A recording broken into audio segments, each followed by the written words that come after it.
साथियों नमस्कार। जोहार। जीटी रोड लाइव में आपका स्वागत है। मैं हूं अभिषेक सिंह। रणभेरी जो है वो बज चुकी है, कहिए तो बिगुल जो है वो फूका जा चुका है और बात कर रहे हैं हम राज्यसभा चुनाव की। आपको बता दें कि 18 जून को राज्यसभा का चुनाव होना है, लेकिन उसकी जो फील्डिंग है काफी दिनों से झारखंड में चल रही थी और अब एक से एक चौंकाने वाले जो तथ्य है या खुलासे हैं वो सामने आते जा रहे हैं। कई एक बार हमने वीडियो में चर्चा की थी कि आला कमान की बैठक जो है वो दिल्ली में होने वाली है, कांग्रेस के कई नेता कूच करने वाले हैं, फिर राज्यसभा के जो चुनाव के जो प्रत्याशी हैं उनका नाम की घोषणा होगी। लेकिन देखिए, एक चिट्ठी मल्लिकार्जुन खड़गे के द्वारा जारी होती है और उसके साथ ही साथ कांग्रेस की तस्वीर साफ हो जाती है। प्रणव झा जो है वो राज्यसभा के कांग्रेस के उम्मीदवार होंगे झारखंड से। वहीं दूसरी तरफ अब एक और चौंकाने वाली खबर सामने आ रही है साथियों, वो ये है कि लगभग ये तय माना जा रहा है कि झारखंड मुक्ति मोर्चा जो है दोनों सीटों पे राज्यसभा की जो दावेदारी है वो पेश करेगी। और अब तक संशय ये बरकरार है कि उम्मीदवार कौन होंगे, क्योंकि इन मामलों में अब तक भारतीय जनता पार्टी ने भी अपने पत्ते नहीं खोले हैं। इन्हीं मुद्दों को लेकर के हम इस चर्चा को आगे बढ़ाएंगे। आप फ्रेम में हमारे साथ देख रहे हैं वरिष्ठ पत्रकार सहरोज कंवर जी हैं। स्वागत है सर आपका। और अब किस हद तक आप देखते हैं कि जो तस्वीर है वो साफ होती हुई नजर आ रही है? बहुत कुछ होने जा रहा है अभिषेक भाई झारखंड में। हम लोग लगातार चर्चा करते रहे कि राज्यसभा चुनाव आने दीजिए, फिर क्या खेला होगा। अब पटकथा तो लिखी जा चुकी थी पहले ही, खेला होने जा रहा है। और बीच में आपने देखा कि भारतीय जनता पार्टी जिसके पास अंक ही नहीं, चुनाव जीतने के लिए जो संख्या चाहिए, या प्रथम वरीयता कहिए या द्वितीय वरीयता कहिए, है ही नहीं। और डंके के चोट पर भारतीय जनता पार्टी ऐलान करती है कि हम प्रत्याशी उतारेंगे और हमारा प्रत्याशी जीतेगा भी। कैसे जीतेगा भाई? आधार क्या है सर? आधार क्या है इसका? आप सीधे सीधे कह रहे कि चोरकटाई करेंगे, हम जेब कुतरेंगे, हम सीधे सीधे कह रहे कि हाउस ट्रेनिंग करेंगे हम। मतलब क्या है? मतलब तो आपको संख्या नहीं है और आप डंके के चोट पर कह रहे हैं। और अब तक देखिए प्रत्याशी की घोषणा नहीं की भारतीय जनता पार्टी। और ये हम लोग पहले से चर्चा कर रहे थे कि जेएमएम जो है को खेला करेगा और गच्छा देगा कांग्रेस को। अब देखिए ना, कई एक दिनों से लंबी चुप्पी बनाए हुए थे। हाँ, हेमंत सोरेन कुछ बोल ही नहीं रहे। भाई राहुल गांधी फोन करते हैं, खड़गे साहब बात करते हैं, ये के राजू साहब बात करते हैं, जाते हैं, मिलते हैं, बार बार कहते हैं कि अंतिम निर्णय उन्हीं को लेना है। और वो कुछ निर्णय ही नहीं ले रहे। हालांकि खबर है मीडिया में कि कांग्रेस ने बात करने के बाद ऐलान किया है। ये नहीं लिखा है कि सहमति हुई, क्या सहमति। ऐलान तो रियली बात करने के बाद ही घोषणा की कांग्रेस ने। और जब देखा कि आप घोषणा नहीं कर रहे हैं, आप कुछ नहीं बोल रहे, हरी झंडी आप दे ही नहीं रहे, नहीं उतारिए ना आप। मतलब गारंटी कांग्रेस चाह रही थी कि जेएमएम जो है हेमंत सोरेन गारंटी लें, ये ना कि आप उतार दीजिए। जो एक सुलझा हुआ गणित है 28 और 28। हाँ, ये सुलझा रहे। तो हेमंत सोरेन अगर गारंटी ले लेते कि हाँ आप उतारिए, तो फिर जितवाने की भी गारंटी। लेकिन कांग्रेस को लगा कि नहीं, गठबंधन धर्म जो है, फर्ज जो है हेमंत सोरेन निभाएंगे। लेकिन कांग्रेस भूल गई कि आपने बिहार में कैसा गठबंधन धर्म निभाया था। सवाल मन में वही आ रहा था सर मेरे। हाँ, कि आप देखिए ना कि बिहार हो, आसाम हो, बंगाल हो, हाँ, तो क्या बदले की कुछ हाँ आपको ऐसी साजिश बिल्कुल लग रहा है जी। तो उन्हें लगा कि नहीं गठबंधन धर्म निभाएंगे, तो खड़ा कर दिया उम्मीदवार। और हमेशा आप देखेंगे, चाहे मनोज पांडे हो, विनोद पांडे हो, या क्या नाम है, भट्टाचार्य, सुप्रियो भट्टाचार्य, कई बार बयान दे चुके थे कि भाई जेएमएम को तो प्रत्याशी उतारना चाहिए। और कांग्रेस बार बार कहीं गठबंधन धर्म निभाए। कांग्रेस से तो दिक्कत ये थी कि इतने उम्मीदवार थे। अब देखिए फुरकान अंसारी नाराज चल रहे हैं, उनका बयान आ गया फुरकान अंसारी का कि हमने इतनी सेवा की, इतना दिनों से कांग्रेस पार्टी में है। ये भूल जा रहे हैं कि आपके साहबजादे मंत्री बने हुए। अरे आप रहे भैया, सांसद बनाया गया आपको, सब कुछ किया गया आपको, आपके बेटे को भी मंत्री बनाया गया है। पूरा परिवार ही मतलब बन जाए मंत्री पद है, राज्यसभा, कांग्रेस, सब कुछ आप ही लेंगे। नाराज हैं? नहीं, लेकिन एक सवाल यहाँ पर पूछना चाहता हूँ सर आपसे। प्रणव झा जो है, आप संथाल हो, कोल्हान हो, उत्तरी छोटा नागपुर हो, दक्षिणी छोटा नागपुर हो, कहीं से भी कितने ऐसे नेता या फिर यहाँ के लोग हैं जो उनको जानते होंगे? हाँ, ये सही है आपका कहना, आपका कहना सही है ये। कि यहाँ राज्य की राजनीति में वो जी नहीं, राष्ट्रीय राजनीति में। जी शुरुआत उन्होंने भले एनएसयूआई से की, छात्र राजनीति जी से, जी बोकारो से, मुद्दा बिहार के हैं, भागलपुर के कलगांव के पास आनंदी ग्राम गांव है, लेकिन पढ़ाई लिखाई सब कुछ उनकी बोकारो में।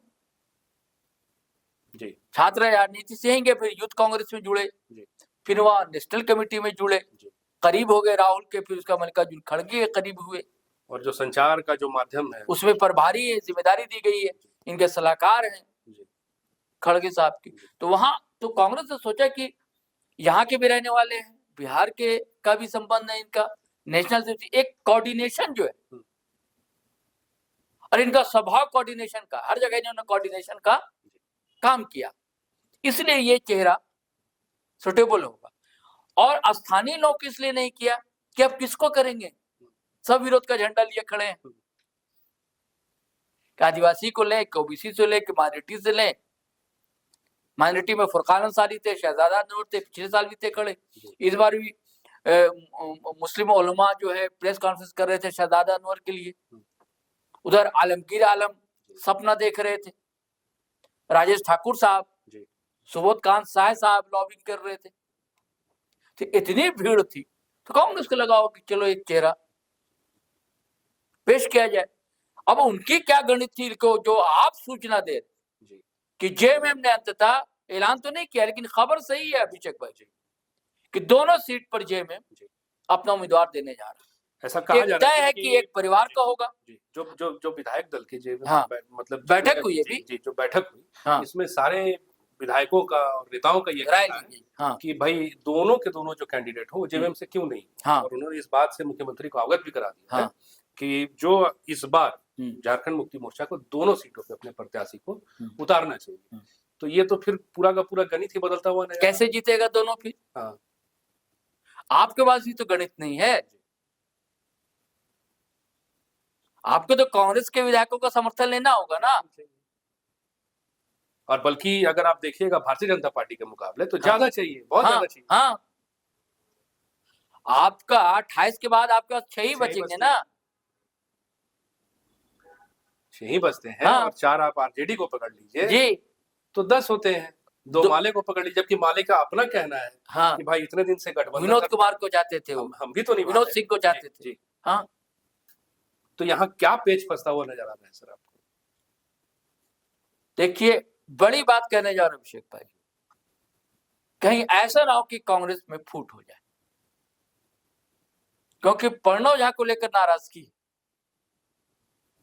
है लोग, जाहिर सी बात है नाराज है।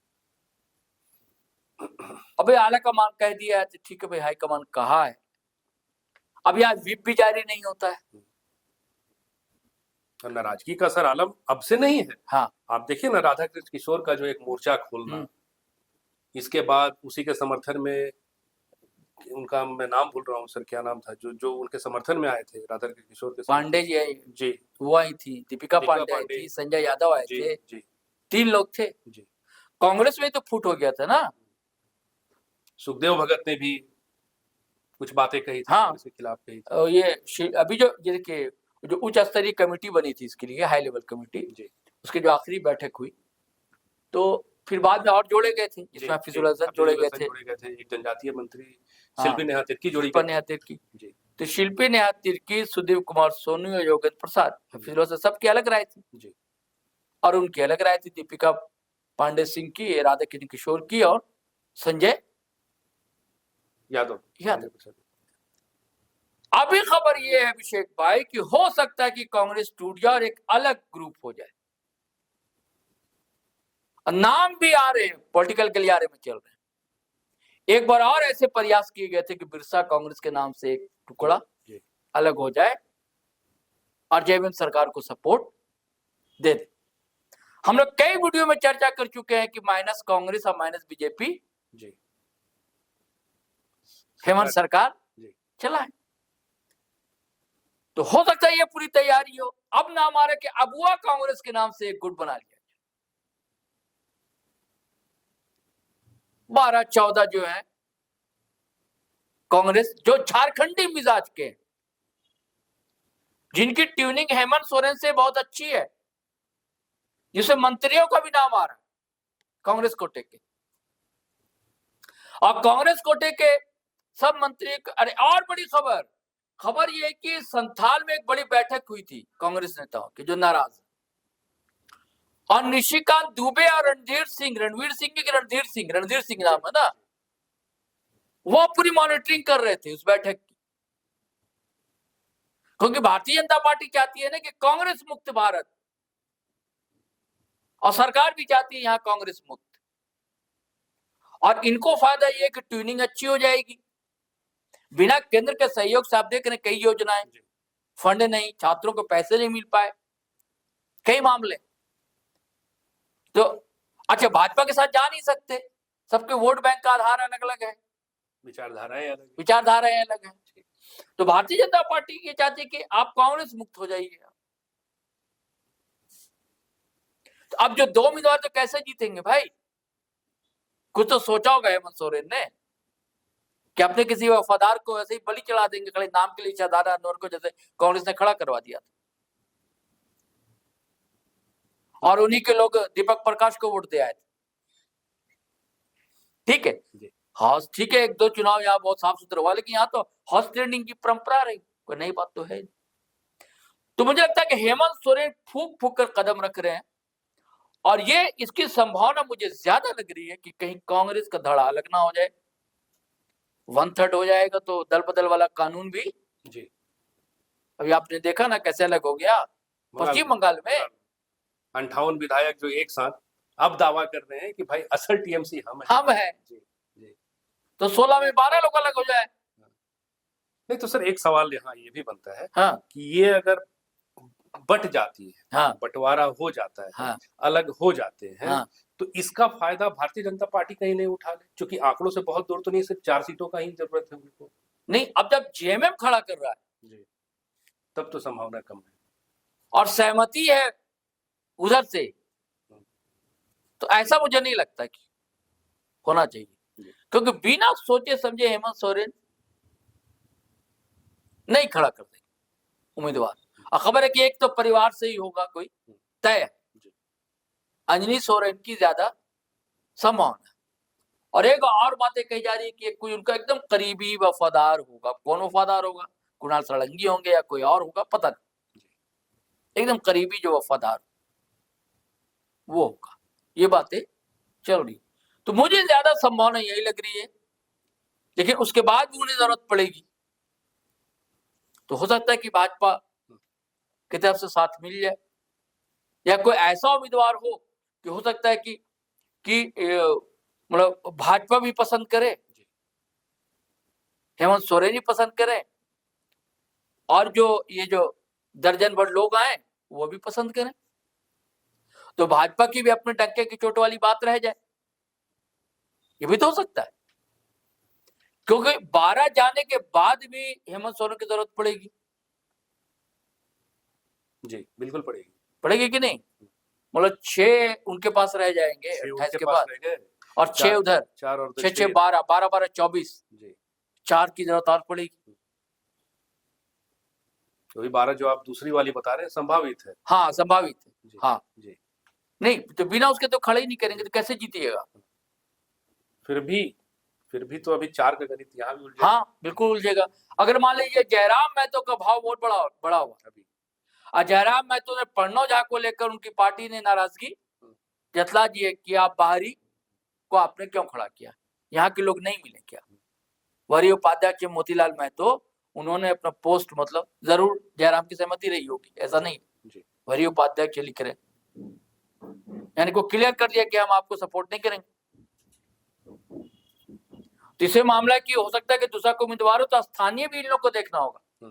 अगर जेएमएम भी अगर बाहरी ले आता है तो फिर दिक्कत होगी। मुझे नहीं लगता कि जेएमएम बाहरी लाएगा, हालांकि कई तरह की बात है, जो धन्ना सेठों की बात की जा रही है, हालांकि परिमल नथवाणी ने इनकार किया था बीच में, लेकिन क्या होता है तो कुछ कहा नहीं जा सकता।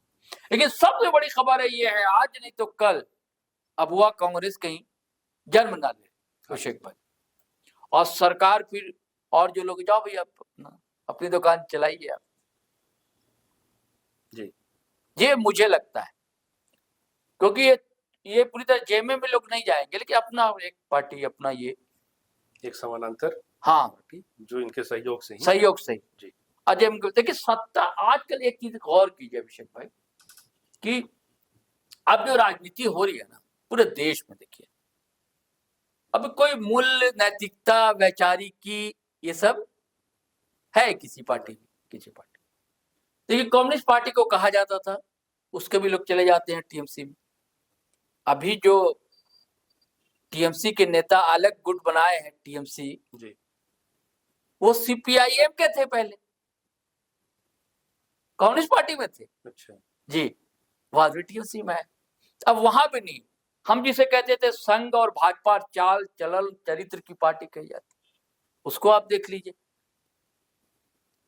एक दिन पहले प्रधानमंत्री जी कहते हैं ये चक्की घिसिंग, और बार बार बयान देते हैं कि कैसे लोग भ्रष्टाचार का आरोपी को पार्टी में ले लेते हैं, और खुद ले लेते हैं। और बाद में आप देखिए सारे लोग कांग्रेस के जो भ्रष्टाचार के आरोपी थे, चाहे शुभेंदु अधिकारी कह लीजिए, हिमंता विश्वा शर्मा कह लीजिए, वो बेचारे मरहूम दिवंगत हो गए, अजीत पवार कह लीजिए, कई लोग, प्रफुल्ल पटेल, ढेर लोग चले आए, और अब मुख्यमंत्री तक बना देते हैं। और अब जनता बेवकूफ बन रही। अब देखिए टीएमसी के सबसे विधायक चले गए, अलग गुट बना लिया, जनता मूर्ख बनती है भाई, अब जिसको वोट दे रहे, जिसके खिलाफ वो उसी के साथ मिल जा रहा है जाकर। अब सिर्फ मलाई का बस सत्ता जिधर है उधर नेता चला जाता है, बस मलाई चाहिए, सत्ता चाहिए, सत्ता की अब सिर्फ राजनीति हो रही है, जनता की, जनता के समस्याओं की, जनता के या और जो मूल्य सिद्धांत है वैचारिक सबकी लड़ाई, जन कल्याण की नहीं, सत्ता की लड़ाई हो रही है, मलाई की लड़ाई हो रही है। तो क्या दिक्कत है भाई? तो कांग्रेस इनको लगेगा भाई सत्ता में हम रहेंगे, मंत्री भी बने रहेंगे। और खबर ये है अभिषेक भाई कि एक एक मंत्री को जिम्मेदारी दी गई कि आप अपने साथ 2-3 को भी पटाइए। बड़ी बात कह रहे हैं सर। हाँ, तो 2-3 को पटाइए विधायक को। अब 4 हैं, 4 थी, अब 12। बीच में कई लोग नाराज रहे भी हैं। लेकिन कहां तक संभव है सर? क्योंकि देखिए या तो माले या फिर आप कांग्रेस को भी देख लीजिए, चाहे वो कार्यकर्ता हो या नेता हो, एक लंबा दौर चला है, बहुत निष्ठावान रहे या कम से कम इतने वफादार रहे कि काफी अपने वक्त को दिया उन्होंने, तो एक झटके में फिर पार्टी को छोड़ना। फिर आपको मैंने कहा ना, सत्ता की आजकल राजनीति हो रही, कोई सिद्धांत मूल्य की राजनीति नहीं हो रही, अपॉर्चुनिटी की, हाँ अवसरवाद है। और कहेंगे ना भैया हम झारखंड के लिए, कहने को झारखंड के लिए, झारखंड बचाने के लिए, ये जो राष्ट्रीय पार्टियां हैं इनके अंदर झारखंडी भूबास नहीं है, झारखंडी फ्लेवर नहीं है, झारखंड को ये राष्ट्रीय पार्टियां नहीं समझती हैं। देखिए प्रणव झा को उतार दिया, ठीक है यहाँ पढ़ाई लिखाई की, लेकिन ज्यादातर समय दिल्ली गुजारा, अब मूलतः बाहर के रहने वाले, यहाँ कोई उम्मीदवार नहीं मिला था क्या? कई तर्क दिए जा सकते हैं। भाषा वाला, हम इतना सवाल उठा रहे थे, कुछ बोल ही नहीं रहे थे, मुंह में ताला जड़ा हुआ था, चिट्ठी दर चिट्ठी लिख रहे थे, फिर हम पब्लिक में आए, वहां हम बोल रहे थे। कई तर्क दिए जा सकते हैं। अपना वोट बैंक भी सुरक्षित रहे और अपना काम भी अपना निकल जाए। कौन छोड़ना चाहेगा मंत्री पद? आपने देखा इरफान अंसारी के साथ दिल्ली दौरा किए थे भी, कितनी बातें आ रही थी कि पत्ता कटेगा, अपना दिल्ली दौरा करके इधर उधर करके सब सेटिंग वेटिंग, गेटिंग फिटिंग सब हो गई। और इरफान अंसारी साहब तो अपने को हनुमान कहते भी रहे हैं, दिक्कत ही क्या? इरफान साहब नाराज हो रहे होंगे, देख लीजिएगा क्या होगा। अलग नाराज कि मेरे बाबा को नहीं मिला टिकट, इतना समय लगाए पार्टी में फुरकान साहब, तो नाराजगी तो है, बहाने चाहिए ना, बहाने तो मिल रहे हैं, तैयार बहाने हैं, कोई दिक्कत नहीं है बहाने। मुझे ये लग रहा है, और ऐसी पॉलिटिकल गलियारे में बहुत हलचल है, खबर ऐसी चल रही है। जी तो साथियों, सुना आपने, नाराजगी तो है, नाराजगी के साथ जितने भी राजनीतिक दाव पेच है वो भी अब अपने चरम पे है।